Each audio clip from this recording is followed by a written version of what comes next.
Toi qui veux améliorer ta relation avec le livre d'Allah, évite les péchés et les désobéissances. Pourquoi? Parce que les péchés et les désobéissances forment une barrière entre toi et la lecture du Coran ainsi que ses bienfaits. Les péchés forment une barrière entre toi et la lecture du Coran.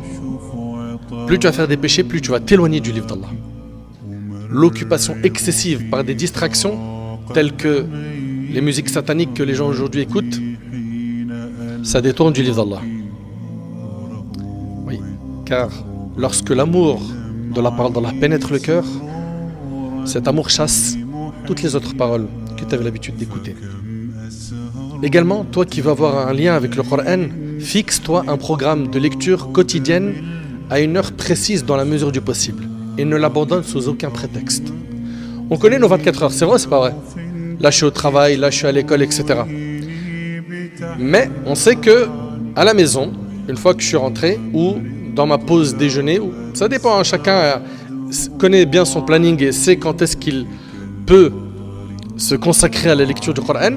Mais justement, dans ton planning, il faut que tu fixes ce temps chaque jour pour ouvrir le livre d'Allah. Non seulement tu lis, mais tu essaies de comprendre qu'est-ce qu'Allah subhanahu wa ta'ala est en train de te dire. Fixe-toi un programme de lecture quotidienne à une heure précise. Et attention, tu rates ton wird, c'est-à-dire ton programme, il faut que tu ressentes des remords, des regrets. Il y en a par exemple, ils vont lire 2 pages de Coran par jour.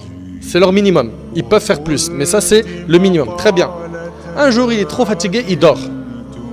Sur tes 24 heures, tu n'as pas réussi à faire ton programme.